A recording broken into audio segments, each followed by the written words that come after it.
Ilang days na nga rin po talaga itong napamili at hindi ko pa na-display dahil didadapuan nga po ako ng katamaran. Abay, hindi nga ako nakakakilos ng maayos dahil wala ako sa mood. Normal din naman yata talaga sa ating mga nanay na minsan ay wala talaga tayo sa mood kumilos o di kaya gumawa ng gawaing bahay. Dahil Sabado na naman nga, panigurado mamimili na naman nga po kami, kaya ito at ginawa ko na nga itong aking kailangang gagawin. Sumigla nga po ng kaunti itong aking katawan ko, Marites. Abay, naligo na nga muna ako at ito pinunasan ko na nga rin po itong lagayan ng mga noodles namin. Sobrang sulit din talaga nitong nabili kong lagayan ng noodles ko, Marites, dahil hindi na nga po ito napapasok ng mabait. Tapos ang mahalaga nga po ay kita nga rin po sa loob kung ano yung mga naka-display dahil clear nga rin po ito. Dati ay nahahanap ng langgam ito ko, Marites, dahil nilalagyan nga po ng dalawa ng pagkain pag meron nga silang hindi nauubos. Para hindi na nga po mahanap ng langgam itong lagayan ng kanto namin ay inisprehan ko nga po iyan ng pabango sa labas pati sa loob bago ko lagyan ng mga paninda. Effective naman ko, Marites, dahil ilang buwan na nga rin po namin itong gamit at hindi naman nga po ito nilalanggam. Kaya sinasabihan ko nga po yung dalawa na wag maglalagay dito ng pagkain pag hindi nila nauubos. Pan na nga lang po doon sa pinakakusina. Marami nga pong extra hot na noodles dyan na binili si Kuya Sian kahit wala nga po nakalista doon sa aking listahan. Syempre at wala na nga tayong karapatang magalit dahil nag-utos nga lang tayo. Hindi kasi ito mabenta masyado sa akin kaya hindi ako nagbibili ng ganito. Kaya lang lahat nga ng flavor ay binili niya tapos tag 15 peraso.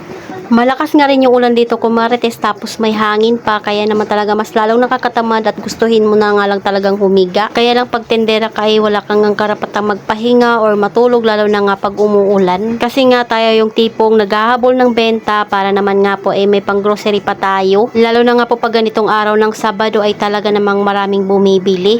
Kita ko na nga dyan kung anong kulang dito ko, Marites, dahil wala na nga po kaming noodles na beef at yung kanton nga po na original 3 piraso na lang talaga yung stock niya. Hindi rin talaga basta-basta ang pagkakaroon ng tindahan ko, Marites, kahit maliit pa yan ay matrabaho din iyan. Lalo na nga ako na mahilig talagang mag-ayos ng mga paninda at talaga namang hindi ako natutuwa pag nakikita ko ngang makalat yung tindahan.